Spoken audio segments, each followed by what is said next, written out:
dengan ibadah, maka Allah cukupkan sisa harinya dengan rezeki yang dijamin oleh Allah. Man shallal fajr fahuwa fi dhimmatillah. Siapapun yang salat subuh di pagi hari, maka dia berada dalam jaminan Allah. Dalam sebuah hadis qudsi Nabi katakan, Allah berfirman, ya bani Adam, wahai anak cucu Adam, ikfini awalan nahar 4 rakaat. Cukupkan aku 4 rakaat di saat pagi, yaitu salat zuha, kata para ulama. Ukfika ila akhir yaumik bihinna, maka akan aku cukupkan dengan modal 4 rakaat itu hingga akhir harimu.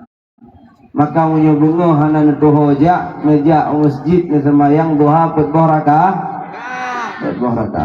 atau salat di rumah, karena dengan itulah terbuka pintu rezeki. Amin ya rabbal. Yang pertama, Allah perintahkan bil adli, untuk berbuat adil. Adil terhadap diri kita, adil terhadap diri kita masing-masing, karena banyak yang bekerja di luar batas kemampuan, yang bergerak di luar batas kapasitas, hingga terlalu memaksakan. Maka saya harap semua yang hadir di sini membagi waktunya. Semua yang hadir di sini dapat lebih proporsional dan profesional dalam membagi waktu. Kita punya anak istri, bapak-bapak, kita punya suami, ibu-ibu. Silakan bekerja, silakan mencari rezeki, tapi ada anak-anak yang mengharapkan waktu dari kita. Tapi anak-anak yang merindukan duduk bercengkrama dengan kita. Abdullah bin Amr bin As, seorang sahabat Rasulullah yang begitu giat beribadah, sahabat Rasulullah yang begitu giat berzikir, yang begitu giat berpuasa, hingga jarang beliau pulang ke rumah. Datang istrinya mengadu, ya Rasulullah, dia begitu kuat beribadah, dia begitu kuat beriktikaf, dia begitu kuat berzikir, hingga ia jarang datang ke rumah. Apa kata Nabi? Wahai Abdullah bin Amr bin As, aku adalah orang yang paling bertakwa di antara kalian, aku adalah orang yang paling ibadah di antara kalian, tapi aku menjaga waktu bersama anak istriku. Maka apapun yang kita lakukan, khairul umur awsatuha, perkara-perkara yang paling baik adalah yang ada di pertengahan, tidak terlalu melampaui batas, tidak juga di luar kapasitas, tidak pula di bawah batas. Ya'muru bil adli wal ihsan. Yang kedua, Allah perintahkan kita untuk berbuat baik. Wa ahsin kama ahsanallahu ilaik. Berbuat baiklah kepada orang-orang yang ada di sekitarmu. Al-insan abdul ihsan, kata para ulama. Manusia itu budak kebaikan. Kalau kita tidak berbuat baik kepada anak-anak kita, kalau sampai mereka mendapatkan perlakuan yang baik dari orang-orang, maka hati-hati. Saat mereka lebih nyaman di luar rumah, saat mereka lebih nyaman dengan orang-orang yang tidak sholat, saat mereka lebih nyaman berada dengan orang-orang yang tidak peduli terhadap agama karena dia perhatikan kemauan anak kita, maka hati-hati Bapak Ibu sekalian. Al-insan abdul ihsan. Perhatikan apa yang dibutuhkan anak-anak kita. Yang pertama adalah kehadiran kita, karena tidak mungkin anak-anak itu betah di luar rumah kalau dia nyaman di dalam rumah. Maka bagaimana dia bisa nyaman di dalam rumah kalau kehadiran kita tidak pernah dia rasakan? Al-ihsan. Allah perintahkan kita untuk berbuat baik kepada sekitar. Ara'aital ladzi yukadzibu bid-din. Adakah kalian lihat siapa itu pendusta agama, kata Allah dalam Quran surah Al-Ma'un. Fadzalika alladzi yad'u al-yatim. Mereka adalah orang-orang yang meninggalkan anak yatim. Wala yahuddu ala ta'amil miskin. Mereka tidak peduli terhadap fakir miskin. Tanah kita baru saja ditimpa musibah, tanah kita baru saja ditimpa bencana, maka mereka masih mengharapkan ulur tangan kita. Mereka masih mengharapkan perhatian kita. Mereka masih mengharapkan kepedulian kita. Tadi sore saya bersama Abia di Genep beliau sampaikan satu.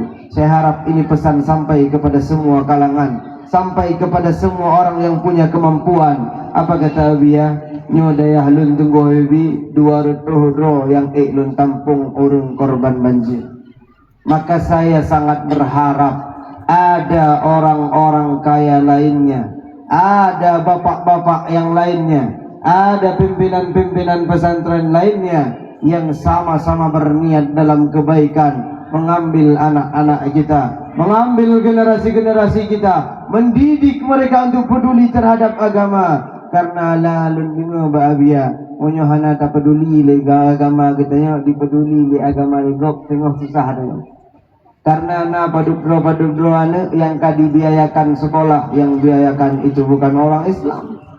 Karena padudro korban banjir yang sudah disumbangkan dana, dan yang sumbangkan itu bukan orang Islam. Al-insan abdul ihsan. Begitu mereka mendapatkan kebaikan dari orang yang di luar Islam, maka dia merasa terhutang budi, maka dia merasa inilah ajaran yang baik dan peduli. Padahal agama Islam adalah agama yang peduli. Maka ketika mengatakan siapa itu pendusta agama, bukan mereka yang meninggalkan sholat, bukan mereka yang meninggalkan puasa, tapi mereka yang menelantarkan anak yatim, yang tidak peduli terhadap fakir miskin. Allah memerintahkan al-adl.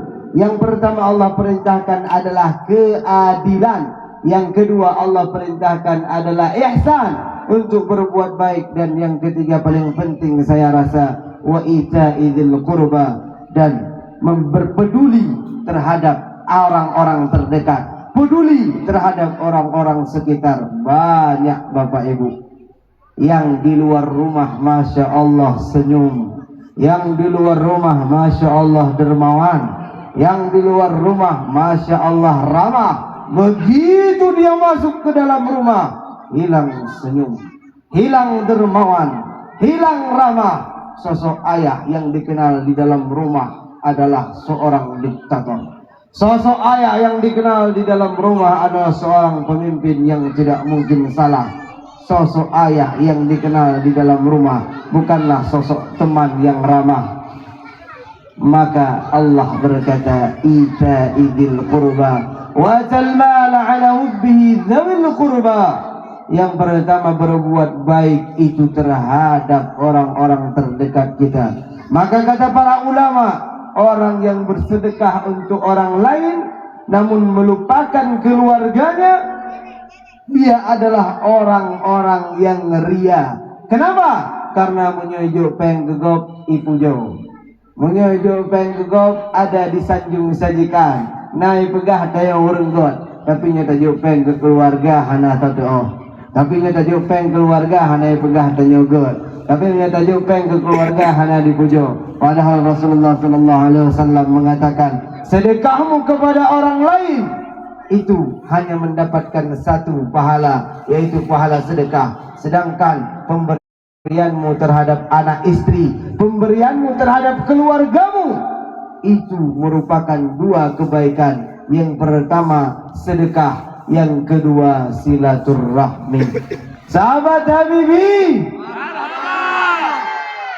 Masya Allah, Bapak Ibu yang dimuliakan oleh Allah,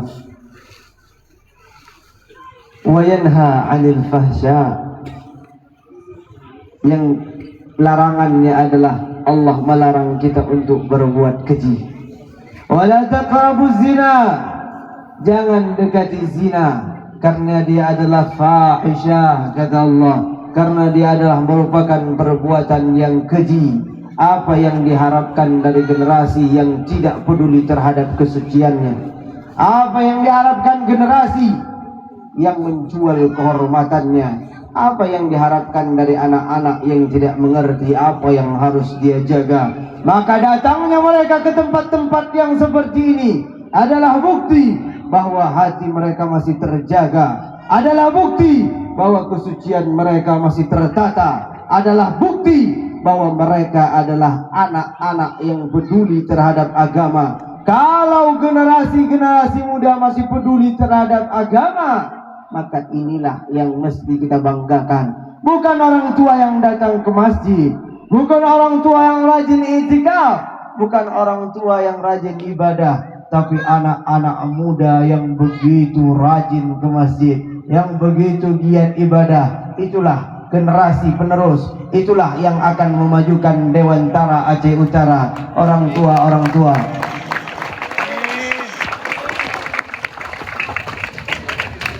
Nyo kalau kupujuan ajak masjid lah.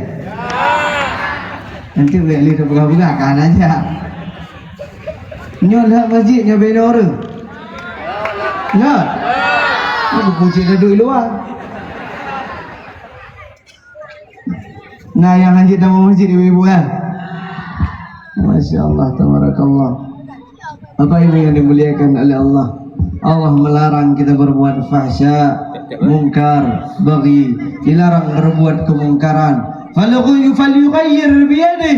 Wahai para pemerintah, wahai para pejabat, kalau ada kemungkaran-kemungkaran yang terlihat, kemungkaran adalah hal yang dibantah oleh naluri manusia. Kemungkaran adalah hal-hal yang tidak diterima oleh akal sehat. Maka jika terlihat kemungkaran, tugas kalian para pejabat adalah falyughayyir biyadihi, mengubah dengan tanda tangannya, mengubah dengan kekuatan tangannya. Kemudian tugasnya para ulama, falyughayyir bilisanihi, ubahlah dengan lisan, ubahlah dengan perkataan, ubahlah dengan seruan-seruan, ajakan-ajakan di mimbar-mimbar dakwah, ajakan-ajakan di khutbah-khutbah Jumat. Jadi semoga di dakwah-dakwah itu yang terdengar adalah ajaran-ajaran kebaikan, bukan ujaran-ujaran kebencian. Karena sejatinya agama itu mengarahkan dengan cara yang teduh, bukan menyuruh dengan cara berbuat gaduh. Begitulah Islam, ya, agama yang mudah dan memudahkan. Yanhaq anil fahsya wal munkar wal baghi, melarang kita untuk berbuat kemungkaran, melarang kita untuk berbuat ego. Karena ada dosa-dosa yang ketika kita lakukan, bukan hanya kita, wahai orang-orang yang besar, yang dapat dampaknya, bukan hanya kita yang mendapatkan balasannya. Ittaqu fitnatan, takutlah terhadap fitnah, la tusibanna alladhina minkum khassa, fitnah yang tidak hanya menimpa kalian dan pelaku-pelaku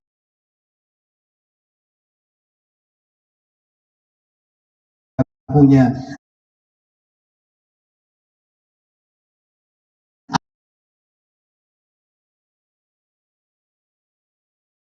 Allah bin Alawi al-Haddad dalam kitabnya Nasaihud Diniyah mengatakan bahwa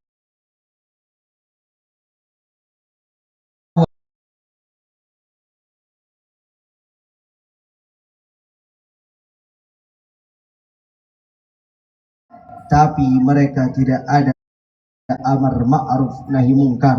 Apa yang Allah lakukan semuanya dibinasakan, semuanya dicelakakan. Kenapa? Karena sejatinya kebaikan umat ini ada pada amar ma'ruf nahi mungkar. Kuntum khairat ummah ukhrijat linnas, kalian adalah umat terbaik. Kapan? Selama amar ma'ruf ditegakkan. Kapan? Selama nahi mungkar masih terus dijalankan. Bapak ibu yang dimuliakan oleh Allah subhanahu wa ta'ala, demi Allah saya katakan, jika bapak ibu hadirin sekalian ingin hadir ke sini untuk melihat Habibi, maka Habibilah yang sangat ingin melihat bapak ibu sekalian. Saya berceramah di Melabuh yang hadir puluhan ribu, wajar karena itu adalah tanah tempat saya dibesarkan. Saya datang ke barat selatan, Abdiyah, Aceh Selatan, wajar karena di sana saya dilahirkan. Tapi begitu datang ke Dewantara, orang-orang yang selama ini mungkin belum pernah mengenal saya, warga masyarakat bapak ibu hadirin sekalian yang mungkin selama ini belum pernah tahu siapa saya, tapi mereka begitu antusias sebelumnya berdoa kepada Allah, sebelumnya melangitkan permintaan, hingga kemudian Allah jawab doa bapak ibu sekalian. Terpilihlah kita sebagai pemenang. Maka datangnya saya ke sini sejatinya bukan untuk berceramah. Datangnya saya ke sini adalah untuk membayar rasa terima kasih yang kalau Kalaupun saya berceramah 2 jam 3 jam, sejatinya terima kasih itu tidak pernah cukup rasanya. Bagaimana cara membalas kebaikan tuan puan sekalian?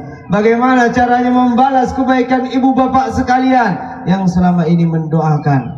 Maka beruntung bagi saya, bukan bagi bapak ibu, beruntung bagi saya dapat bertatap muka dengan orang-orang baik, dapat bertatap muka dengan orang-orang yang tulus, dapat bertatap muka dengan orang-orang yang ikhlas. Pesan saya bapak ibu, selama ini bapak ibu mendoakan saya, lagi barokah urung si ilung nemu doa kelon, lagi nya nemu doa kaneron. Doa bapak ibu ulun tuan yang terkabulkan berasa adalah bukti bahwa doa orang rono begitu mustajabah, bahwa doa orang rono dijawab oleh Allah. Maka doakan generasi-generasi kita sebagai generasi yang peduli terhadap agama, amin. Sebagai generasi yang tumbuh dalam agama, amin. Sebagai generasi yang hidup dan menghidupkan agama, amin. Bapak ibu sekalian, ingin rasanya saya berdiri berjam-jam, ingin rasanya saya berterima kasih mungkin hingga akhir malam jika tidak berlebihan untuk mengatakan, tapi tubuh saya tidak dapat menyembunyikan rasa sakit, wajah saya tidak dapat menghindari rasa lelah. Masya Allah, tabarakallah. Ya Allah,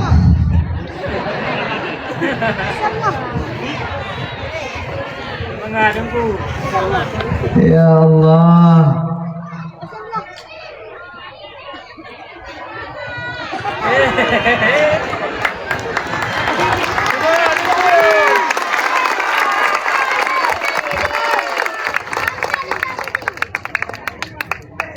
Masya Allah, tabarakallah.